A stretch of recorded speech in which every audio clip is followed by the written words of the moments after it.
Hello students, welcome to my class. हम लोग carbon and its compound chapter का revision कर लेते हैं। ओके, ये कार्बन एक नॉन मेटल है जिसका एटॉमिक नंबर 6 होता है और इलेक्ट्रॉनिक कॉन्फ़िगरेशन 2 4 का है। जितने भी living things, food, clothes, book, ये सभी जो है कार्बन बेस्ड कंपाउंड्स हैं। ये एक तरह का वर्सटाइल एलिमेंट है और हमेशा स्ट्रॉन्ग कोवैलेंट बॉन्ड का निर्माण करता है स्मॉल साइज होने की वजह से। कोवैलेंट बॉन्ड्स करने का मतलब इलेक्ट्रॉन पेयर्स का शेयरिंग ये करता है। ये कार्बन के एक एटम के लिए आसान नहीं होता है 4 इलेक्ट्रॉन्स को लूज़ करना ताकि वो स्टेबिलिटी बढ़ा सके, क्योंकि ऐसा करने में बड़े पैमाने पर उसको एनर्जी की रिक्वायरमेंट होगी। साथ ही साथ वो 4 इलेक्ट्रॉन्स को गेन भी नहीं कर सकता है, बिकॉज उसके लिए काफ़ी मुश्किल हो जाएगा।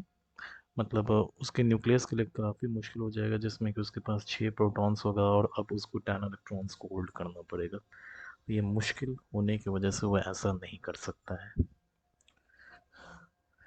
कोवैलेंट बॉन्ड एक केमिकल बॉन्ड जो दो एटम्स के बीच में बनता है इलेक्ट्रॉन्स को म्यूचुअल शेयर करने पे, इसको हम लोग कोवैलेंट बॉन्ड बोलते हैं।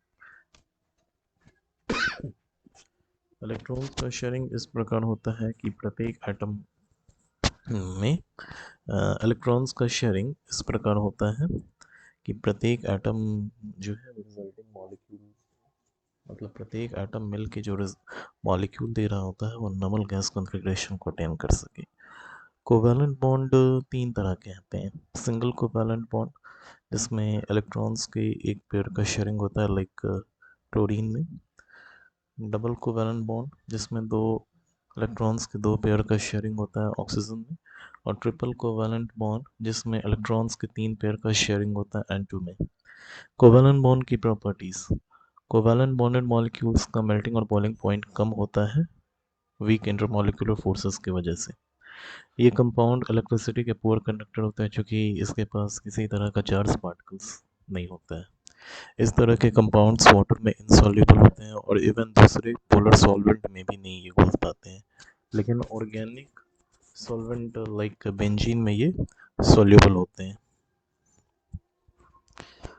एलोट्रॉपी एक एलिमेंट की वो प्रॉपर्टी जिसकी वजह से वो एक से ज़्यादा फॉर्म में एग्जिस्ट कर सकता है, उसको एलोट्रॉपी कहा जाता है।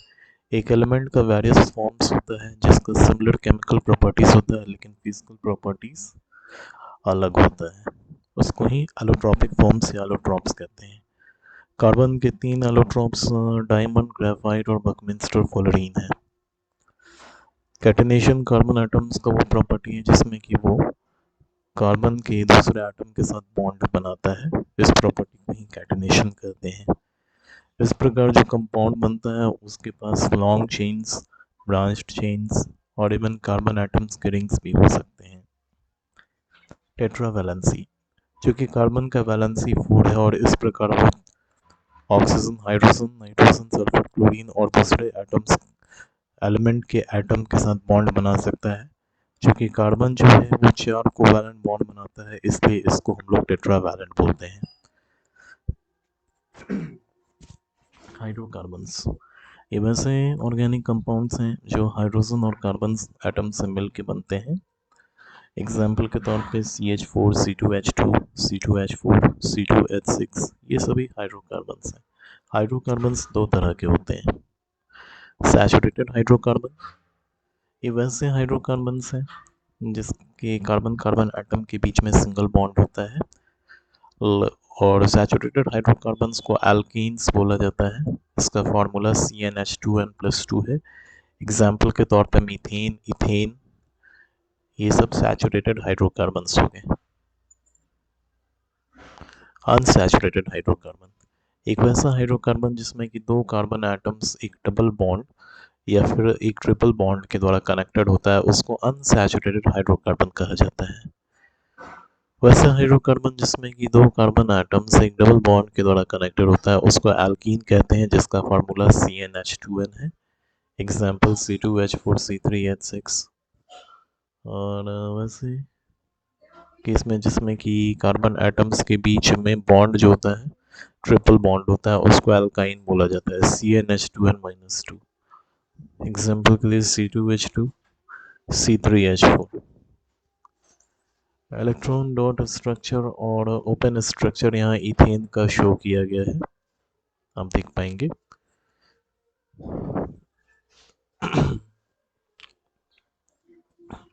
C2H6 का उसी तरह इथीन का भी यहाँ पे शो किया गया है, इलेक्ट्रॉन डॉट स्ट्रक्चर और ओपन स्ट्रक्चर। इथाइन का भी, मतलब सिंगल बॉन्ड, डबल बॉन्ड और ट्रिपल बॉन्ड वालों को शो किया गया है। देखिए सिंगल बॉन्ड पकड़ में कैसे आएगा, अगर उसका लास्ट जो सफिक्स वाला जो पोजीशन है अगर उसमें एन लगा रहेगा तो वो सिंगल बॉन्ड होगा, यानी एल्केन होगा। इन लगा होगा तो वो डबल बॉन्ड होगा, जैसा कि आप इथीन के केस को देख रहे हैं। और वाइन लगा होगा तो वो ट्रिपल बॉन्ड होगा।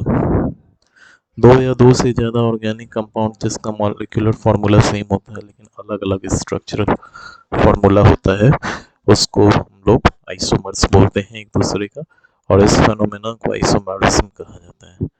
जैसे C4H10 का दो स्ट्रक्चर सामने शो किया गया है। चेन, ब्रांचेस और रिंग्स। सबसे पहले हम लोग स्ट्रेट चेन कंपाउंड्स देखते हैं। ये वैसे कंपाउंड्स हैं जिसमें कार्बन एटम्स को लीनियर फैशन में अरेंज किया जाता है, जिसकी वजह से कार्बन एटम्स का एक स्ट्रेट चेन बनता है।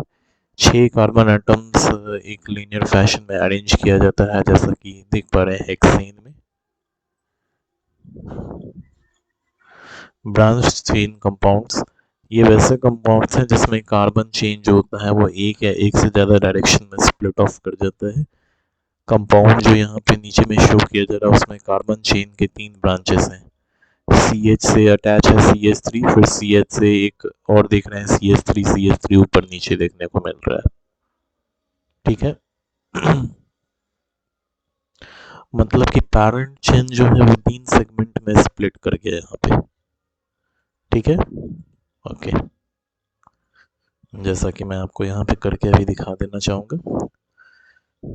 एक यहाँ पे ब्रांच बन रहा है, यहाँ यहाँ, तो मतलब स्प्लिटिंग आप देख पा रहे हो, ये आपका पैरेंट चेन हो गया। ये पैरेंट चेन जो है स्प्लिट कर गया, एक इधर एक इधर और एक इधर, इसलिए ये ब्रांच चेन कंपाउंड्स है।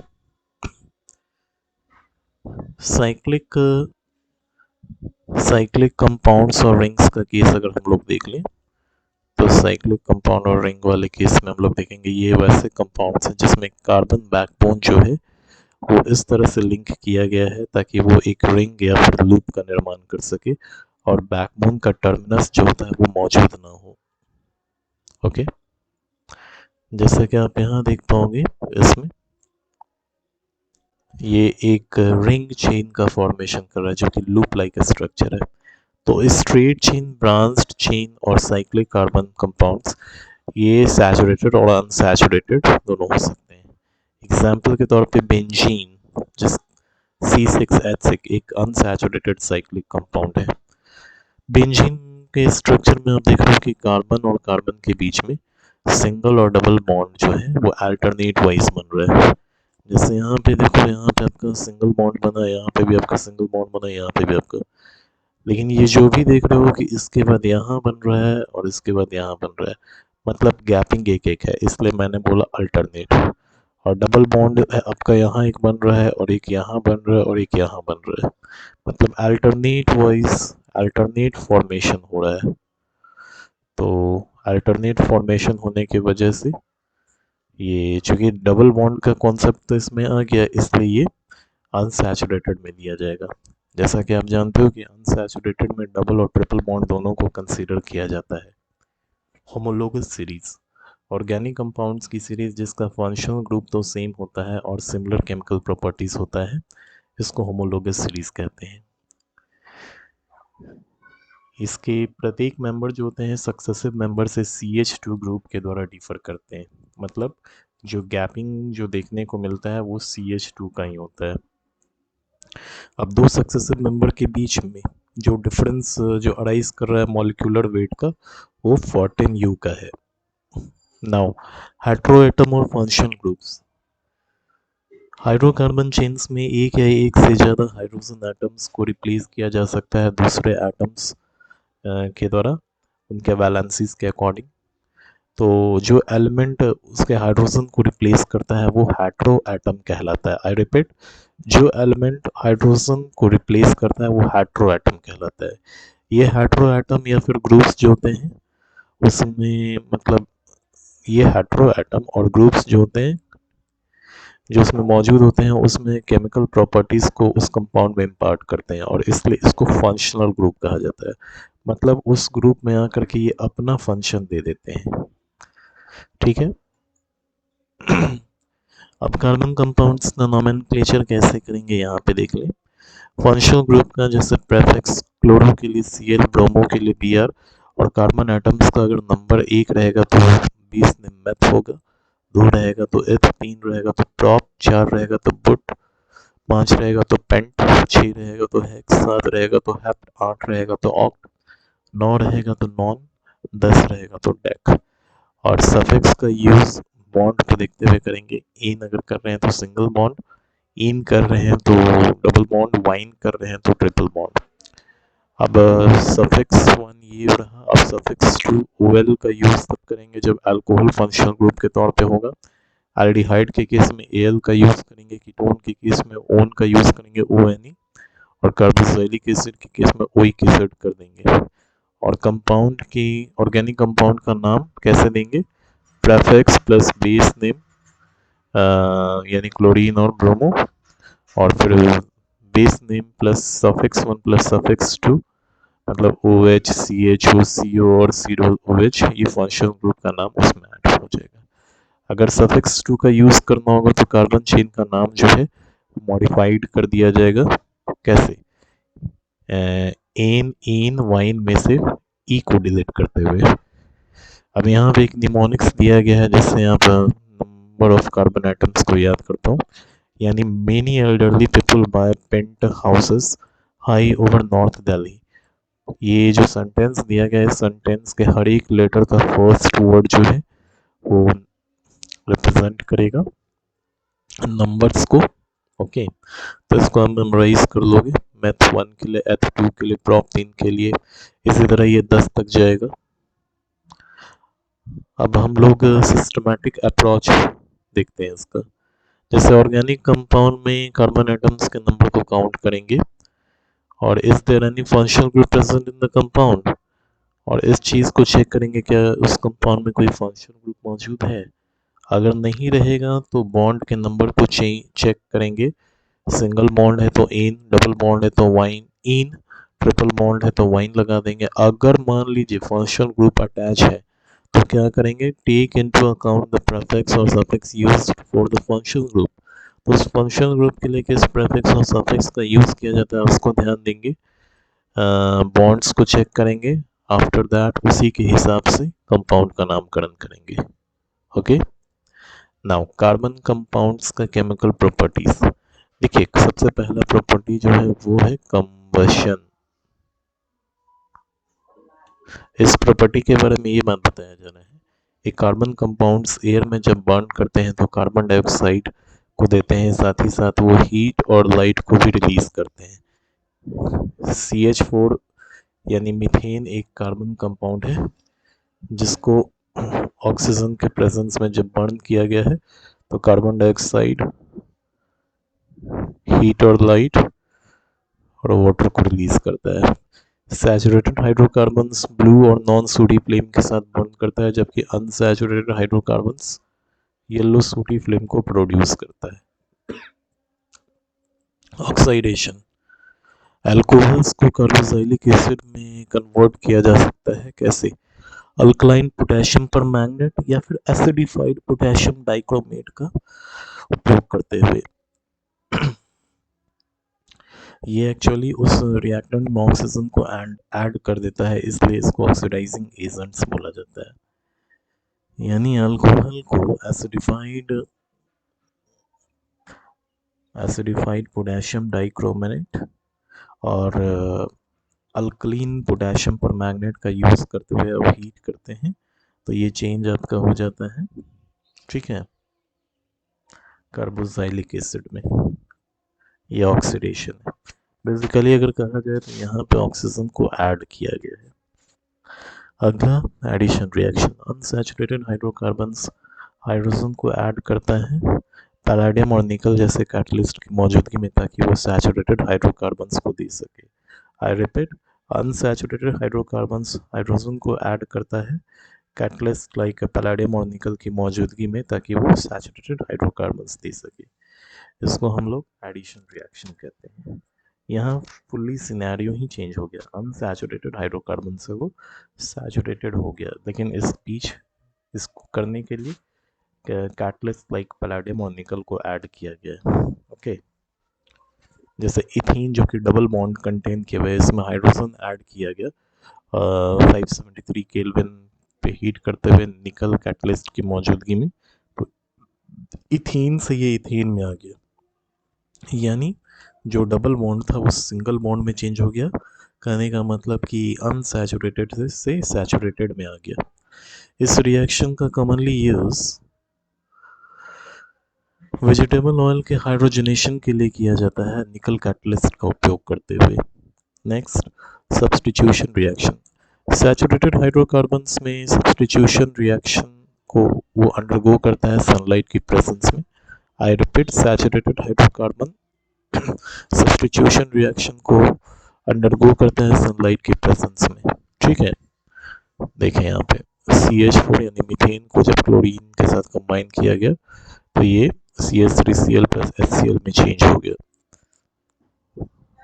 इथानॉल का केमिकल प्रॉपर्टीज क्या है? देखिए, सोडियम के साथ जब रिएक्शन होता है, इथानॉल जब सोडियम के साथ रिएक्ट करता है तो ये सोडियम एथॉक्साइड और हाइड्रोजन का फॉर्मेशन करता है।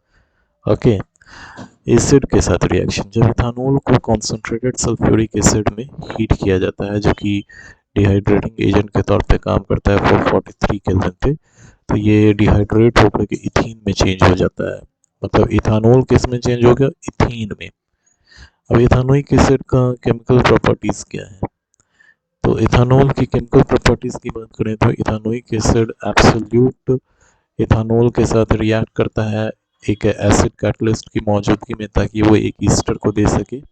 ईस्टर से स्वीट स्मेलिंग सब्सटेंसेस है जिसका यूज़ परफ्यूम्स बनाने के लिए किया जाता है और फ्लेवरिंग एजेंट्स के तौर पे किया जाता है। इस रिएक्शन को एस्टरिफिकेशन रिएक्शन कहते हैं। इथानोइक एसिड इथानॉल के साथ रिएक्ट करता है कंसंट्रेटेड सल्फ्यूरिक एसिड में, तो इथाइल इथानोएट यानी ईस्टर में और वाटर में ये चेंज कर जाता है।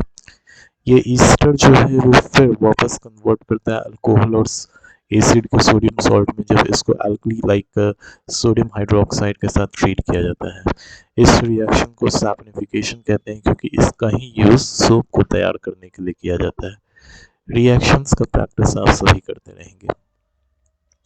जब सोडियम हाइड्रोक्साइड के साथ इसको रिएक्ट कराया जाता है तो इथानोइक एसिड को जब एक बेस लाइक सोडियम हाइड्रोक्साइड से रिएक्ट किया जाता है तो एक सॉल्ट देता है यानी सोडियम इथानोएट, और जिसको कॉमनली हम लोग सोडियम एसिटेट कहते हैं, और इवन वाटर को भी ये रिलीज करता है। ओके, कार्बोनेट और हाइड्रोजन कार्बोनेट के साथ इसका रिएक्शन, इथानोइक एसिड कार्बोनेट और हाइड्रोजन कार्बोनेट के साथ रिएक्शन, इथानोइक एसिड कार्बोनेट्स और हाइड्रोजन कार्बोनेट के साथ जब रिएक्ट करता है तो सॉल्ट कार्बन डाइऑक्साइड और वाटर को देता है। इसी सॉल्ट का यूज़ जो सॉल्ट प्रोड्यूस होता है इसी का उपयोग करते हैं जिसको हम लोग सोडियम एसिटेट कहते हैं। ओके, रिएक्शंस यहाँ मेंशन है, कार्बोनेट और हाइड्रोजन कार्बोनेट के साथ रिएक्ट करवाया गया। Now soaps and detergent, soaps sodium है और लॉन्ग चेन कार्बोक्सिलिक एसिड के पोटेशियम सॉल्ट हैं, जबकि डिटर्जेंट्स जो हो गए वो अमोनियम या लॉन्ग चेन कार्बोक्सिलिक एसिड के सल्फेट आयंस हैं।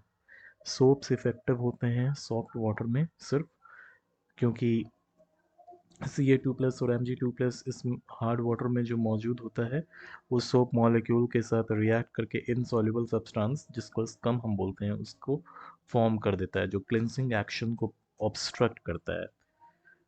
बट डिटर्जेंट जो है वो सॉफ्ट के साथ साथ हार्ड वाटर दोनों में ही इफेक्टिव होता है। तो सोप्स का क्लिनजिंग एक्शन कैसे होता है देखें, जब सोप्स को वाटर में डिसॉल्व किया जाता है तो सोप का जो हाइड्रोफाइलिक एंड जो होता है वो वाटर के साथ इंटरेक्ट करता है, जबकि हाइड्रोफोबिक एंड जो होता है वो ऑयल या डॉट के साथ इंटरेक्ट करता है। तो सोप मॉलिक्यूल इस प्रकार जो स्ट्रक्चर जो फॉर्म करता है उसको मसल्स बोलते हैं, जहाँ पे मॉलिक्यूल का एक एंड जो है ऑयल ड्रॉपलेट की तरफ होता है, जबकि दूसरा हाइड्रोफिलिक एंड जो है वो बाहर की तरफ होता है। ये वाटर में इमल्शन का फॉर्मेशन करता है और इस प्रकार वो मदद करता है डॉट की साफ सफाई में, जब हम लोग अपने क्लॉथ्स को धो देते हैं।